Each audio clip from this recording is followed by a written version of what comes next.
Hello friends, welcome to our channel all in one Telugu to English.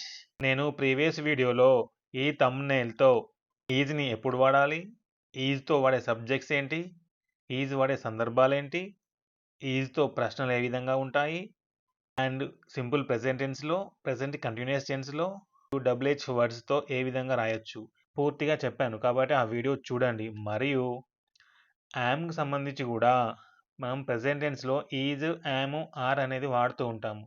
కాబట్టి ఈ మూడింటి గురించి క్లియర్గా చెప్తున్నాను.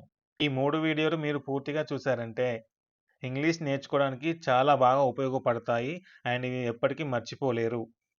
యామ్ని ఎప్పుడు వాడాలి, యామ్ వాడే సబ్జెక్ట్స్ ఏంటి, వాడే సందర్భాలు, ప్రెజెంట్ కంటిన్యూస్ టెన్స్లో, పాజిటివ్ సెంటెన్సెస్, నెగటివ్ సెంటెన్సెస్, పాజిటివ్లో ప్రశ్నలు, నెగటివ్లో ప్రశ్నలు, ఈ విధంగా పూర్తిగా చెప్పాను. ఈజ్ గురించి, యామ్ గురించి. ఈ వీడియోలో ఆర్ గురించి చెప్పబోతున్నాను. కాబట్టి ఈ వీడియోస్ చూసిన తర్వాత చూడండి, ఇంకా చాలా ఈజీగా అర్థమవుతుంది అండ్ ఎప్పటికీ గుర్తుంటుంది. ఆర్ ఆర్ అంటే ఉన్నారు లేదా ఉన్నావు లేదా ఉన్నాం.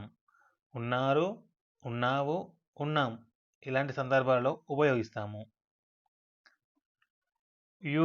యు అంటే ఇన్ఫార్మల్గా నువ్వు. యు అంటే నువ్వు.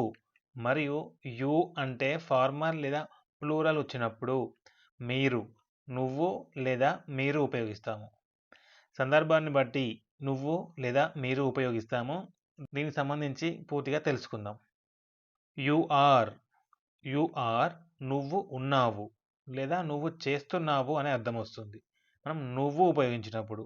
మరియు మీరు అంటే మీరు ఉన్నారు లేదా మీరు చేస్తున్నారు. యు ఆర్ అంటే నువ్వు ఉన్నావు లేదా మీరు ఉన్నారు. సందర్భాన్ని బట్టి, వాక్యం యొక్క అర్థాన్ని బట్టి మనం చేంజ్ చేస్తూ ఉంటాము. నెక్స్ట్ వి అంటే మేము. మేము. వి ఆర్ మేము ఉన్నాము లేదా మేము చేస్తున్నాం. మేము ఉన్నాం లేదా మేము చేస్తున్నాం అనే అర్థం వస్తుంది. మరి దే అంటే వారు. వారు. దే ఆర్ వారు ఉన్నారు లేదా వారు చేస్తున్నారు. ఇప్పుడు వీటికి యు, వి, దే వీటికి సంబంధించి పూర్తిగా తెలుసుకుందాం. నెక్స్ట్ ఆర్ అనేది యు, వి, దే మరియు ప్లూరల్ నౌన్స్తో ఉపయోగిస్తాము. 1, 2, 3, 4. సబ్జెక్ట్ ఏంటి? యు, వి, దే వచ్చినప్పుడు ఆర్ ప్లస్ కాంప్లిమెంట్ అంటే verb, adverb, adjectives etcetera plus object ఈ విధంగా ఉపయోగిస్తూ ఉంటాం స్ట్రక్చర్ని. యు వచ్చినప్పుడు ఆర్, వి వచ్చినప్పుడు ఆర్, దే వచ్చినప్పుడు వార్, ప్లూరల్ నౌన్స్ వచ్చినప్పుడు కూడా ఆర్ ఉపయోగిస్తాం. ప్లూరల్ నౌన్స్ అంటే ప్రీవియస్ వీడియోలో చెప్పాను అండ్ ఈ వీడియోలో కూడా ఒకటి కంటే ఎక్కువ ఉన్న వాటిని ప్లూరల్ నౌన్స్ అంటారు. యాపిల్ అంటే సింగ్యులర్, యాపిల్స్ అంటే ప్లూరల్. కాబట్టి ఇలాంటి సందర్భాలలో ఆర్ ఉపయోగిస్తాము. You are happy. నువ్వు సంతోషంగా ఉన్నావు. వాక్యం అనేది మనం ఈ విధంగా ఫామ్ చేయాలి. దీనిని ప్రెజెంట్ టెన్స్లో, పాస్ట్ టెన్స్లో, ప్రెజెంట్ కంటిన్యూస్ టెన్స్లో ఏ విధంగా ఉపయోగిస్తాం అనేది ముందు నేర్చుకుందాం. ఇక్కడ ప్లూరల్ నౌన్స్ అని అన్నాను కదా, మరి సింగులర్ నౌన్స్ మరియు ప్లూరల్ నౌన్స్ అంటే ఏంటో ఇప్పుడు తెలుసుకుందాం. సింగులర్ నౌన్స్ మరియు ప్లూరల్ నౌన్స్ అనే పదాలు ఇంగ్లీష్ గ్రామర్లో చాలా ముఖ్యమైనవి. వీటి అర్థం తెలుగులో ఒక వచనము మరియు బహువచనం అని చెప్పవచ్చు.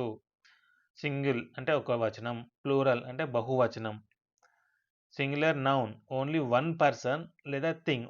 ఓన్లీ వన్ పర్సన్ అంటే ఒకడు, ఒకవాడు. థింగ్ అంటే ఒక వస్తువు. ప్లూరల్ నౌన్స్ అంటే మోర్ దెన్ వన్ అంటే ఒకటి కంటే ఎక్కువ మంది లేదా ఒకటి కంటే ఎక్కువ వస్తువులు. Boy, girl, apple, cat, teacher.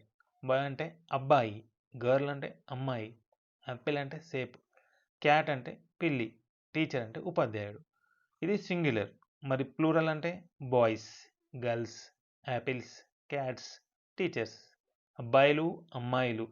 Yes add చేస్తే ప్లూరల్ వస్తుంది. Next subject you, we, they plus are plus complement. నువ్వు నడుస్తున్నావు. నువ్వు అంటే ఎవరు? యు. నడవడము వాకింగ్. ఉన్నావు అని ఉంది. ఉన్నావు అంటే నడుస్తున్నావు, ఇప్పటికి జరుగుతుంది కాబట్టి కంటిన్యూస్ టెన్స్లో వాకింగ్ అని వస్తుంది. యు ఆర్ వాకింగ్, ఆర్ అనేది హెల్పింగ్ వర్బ్. యు వాకింగ్ అని చెప్పకూడదు, యు ఆర్ వాకింగ్ అని చెప్పాలి. నువ్వు పరిగెడుతున్నావు, పరిగెట్టడం రన్నింగ్ కాబట్టి you are running, you are running, you are walking, you are running. నువ్వు తింటున్నావు, తినడం ఈట్, తింటున్నావు అంటే ఈటింగ్, ఎవరు? నువ్వు, కాబట్టి you are eating, you are eating. నువ్వు తాగుతున్నావు అంటే drinking, you are drinking, you are drinking water. ఈ విధంగా ఆబ్జెక్ట్ కూడా మనం యాడ్ చేసుకొని చెప్పుకోవచ్చు. సింపుల్గా ఉండాలి, ప్లస్ అర్థం అవడానికి చిన్న సెంటెన్స్ తీసుకొని చెప్తున్నాను. నెక్స్ట్, ఇంతకుముందు నేర్చుకున్నది పాజిటివ్ సెంటెన్స్, ఇప్పుడు నెగటివ్. ఎందుకు నెగటివ్? మనం నాట్ ఉపయోగిస్తున్నాం. నువ్వు నడుస్తున్నావు అంటే యు ఆర్ వాకింగ్ అని చెప్పాను. నడవడం లేదు, లేదు అంటే నాట్. నువ్వు నడవడం లేదు, యు ఆర్ నాట్ వాకింగ్. నువ్వు పరిగెత్తడం లేదు, పరిగెత్తడం అంటే రన్నింగ్, పరిగెత్తడం లేదు అంటే నాట్ రన్నింగ్, నాట్ రన్నింగ్. నువ్వు తినడం లేదు, తినడం లేదంటే not eating, you are not eating, you are not eating. నువ్వు తాగడం లేదు అంటే not drinking, you are not drinking, you are not drinking. నువ్వు తాగడం లేదు.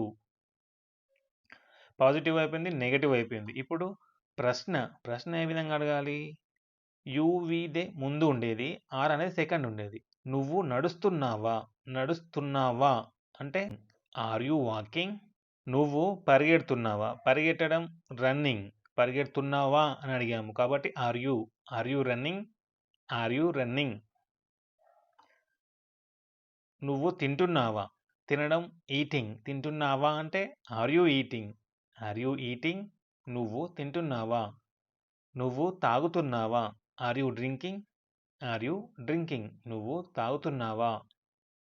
ఆర్ యు డ్రింకింగ్ అన్నాము. ఇప్పుడు నెగటివ్ అంటే aren't you, aren't we, aren't they plus complement ఉంటుంది. నువ్వు నడవడం లేదా, నడుస్తున్నావా అంటే ఆర్ యు అన్నావు. నడవడం లేదా అంటే aren't you walking, aren't you walking. నువ్వు నడవడం లేదా. పరిగెత్తడం లేదా, పరిగెత్తుతున్నావా అంటే ఆర్ యు రన్నింగ్, లేదా అంటే aren't you running, aren't you running. నువ్వు తినడం లేదా, aren't you eating, aren't you eating. తాగడం లేదా అంటే aren't you drinking, aren't you drinking. ఈ విధంగా నెగటివ్ ప్రశ్న ఉంటుంది. నెక్స్ట్, ఇప్పుడు subject helping verb plus V4 అంటే V1 ప్లస్ ING. ఇది పాజిటివ్ సెంటెన్స్కి డయాగ్రామ్ ఏ విధంగా ఉంటుందో ఇప్పుడు చూడండి. ఈ డయాగ్రామ్ చూస్తే మీకు ఈజీగా అర్థమవుతుంది అండ్ ఎప్పటికీ గుర్తుంటుంది. ఖచ్చితంగా ఇది నోట్స్లో రాసుకొని ప్రాక్టీస్ చేయండి. ఐ ఉన్నప్పుడు యామ్ ఉపయోగించాలి. ఐఆమ్, ఇది ప్రీవియస్ వీడియోలో మొత్తం చెప్పాను యామ్ గురించి, ఆ వీడియో చూడండి. I am reading, I am writing, I am jumping, I am walking. ఈ విధంగా యామ్ ఉన్నప్పుడు ఐతో ఉపయోగించి సెంటెన్స్ ఈ విధంగా రాయాలి. మరి ఈజ్ ఆర్ ఉన్నప్పుడు, ఈజ్ ఉంటే he is reading, he is walking, he is jumping. Same ఇదే విధంగా she is reading, she is writing, she is అన్నిటికీ సేమ్. ఇట్ ఉంటే it is reading, it is writing, it is jumping. ఈ విధంగా he, she, it. లేదా any name అంటే Ramu, Gita, Sita. Gita is reading, Gita is writing. So ఈ విధంగా ఉంటుంది అన్నమాట. మరి ఆర్ వస్తే you are reading, we are reading, they are reading, you are writing, we are jumping, they are going. ఈ విధంగా అన్ని సెంటెన్స్ రాసుకోవచ్చు. ఐ వచ్చినప్పుడు యామ్, హీ, షీ, ఇట్ వచ్చినప్పుడు ఈజ్, యు, వి, దే వచ్చినప్పుడు ఆర్. ఇది గుర్తుకుంటే మీకు సరిపోతుంది. ఎందుకంటే subject helping verb plus V4. ఇది పాజిటివ్ సెంటెన్స్కి. మరి నెగిటివ్ సేమ్ అదే విధంగా ఉంటుంది, మధ్యలో నాట్ అనేది ఎక్స్ట్రా వస్తుంది. I am not reading, writing, jumping. I am not same అన్నింటికి. నెక్స్ట్, సేమ్ హీ హీజ్ అన్నాం కదా, ఈ హీజ్ నాట్ అని ఉపయోగించాలి. షీ ఈజ్ నాట్ అని ఉపయోగించాలి. ఇట్ ఈజ్ నాట్ అని రాయాలి. ఈ విధంగా అన్నిటికీ సేమ్ రాయాలి. ఓన్లీ నాట్ అనేది ఎక్స్ట్రా వస్తుంది నెగటివ్ సెంటెన్స్‌లకి. అండ్ ఇది యామ్, ఈజ్, ఆర్ అనేది ప్రెజెంట్ టెన్స్‌లో ఉంటుంది. నెక్స్ట్ వీడియోలో పాస్ట్ టెన్స్‌లో చెప్తాను. ఏ విధంగా రాయాలి, స్ట్రక్చర్ ఏ విధంగా ఉంటుంది, సెంటెన్సెస్ ఏ విధంగా ఉంటాయని పూర్తిగా చెప్తాను. యూ వచ్చినప్పుడు you are not, we are not, they are not ఈ విధంగా రాయాలి. అన్నిటికీ same. You are not eating, you are not writing, you are not going ఈ విధంగా ఉంటుంది.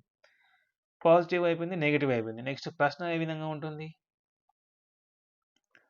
యామ్, ఈజ్, ఆర్ ఇది సెకండ్ ఉంది, ఫస్ట్‌కి రాయాలి. ఫస్ట్ సబ్జెక్ట్ సెకండ్ రాయాలి. సేమ్ అంతే.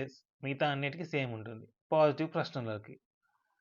Am I reading, am I writing, am I jumping ఈ విధంగా అన్నిటికి రాయాలి.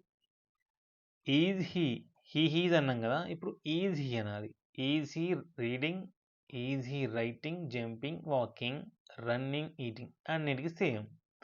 షీ అంతే సేమ్. ఇట్‌కి కూడా సేమ్. ఆర్ వచ్చినప్పుడు are you walking, are you reading, are you jumping ఈ విధంగా.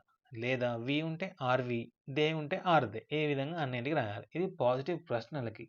మరి నెగటివ్ ఉంటే సేమ్ ఇదే విధంగా ఉండి నాట్ అనేది ఒక ఎక్స్ట్రా వస్తుంది. దేనికి వస్తుంది నాట్ అనేది? ఐ ఉన్నప్పుడే వస్తుంది. Am I not eating, reading, jumping, am I not going, coming. Am I not అని ఉపయోగించాలి. ఆమ్ అండ్ ఐ అని ఉపయోగించకూడదు. ఇదే విధంగా ఉంటుంది కాబట్టి మనం ఇదే విధంగా రాసుకోవాలి. ఐకి ఆర్ అండ్ ఐ కూడా ఉపయోగించవచ్చు. కానీ ఆమ్ అండ్ ఐ అనేది ఉపయోగించరాదు.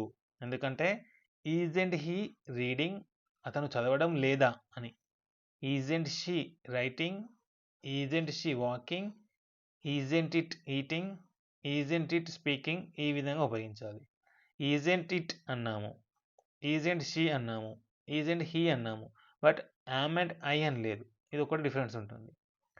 Aren't you, aren't we, aren't they going, aren't we running, aren't you jumping ఈ విధంగా ఉంటుంది. ప్రీవియస్ వీడియోలలో యామ్ గురించి, ఈజ్ గురించి నేర్చుకున్నారు. ఈ వీడియోలో ఆర్ గురించి నేర్చుకున్నారు. ఈ మూడింటిలో మీకు ఏమైనా అర్థం అవ్వకపోయినా లేదా ఇంకేమైనా డౌట్స్ ఉన్నా కూడా కామెంట్ సెక్షన్లో తెలియజేయండి. నెక్స్ట్ వీడియోలో పాస్ట్ టెన్స్, తర్వాత ఫ్యూచర్ టెన్స్ ఈ విధంగా వీడియోలు చేస్తూనే ఉంటాను. కాబట్టి అన్ని వీడియోలు పూర్తిగా చూడండి, నోట్స్ రాసుకొని ప్రాక్టీస్ చేయండి. కాబట్టి ఈ వీడియోస్ మీకు నచ్చినట్లయితే వీడియోని లైక్ చేసి మరిన్ని వీడియోల కోసము మా ఛానల్ని సబ్స్క్రైబ్ చేసుకోండి. Thanks for watching.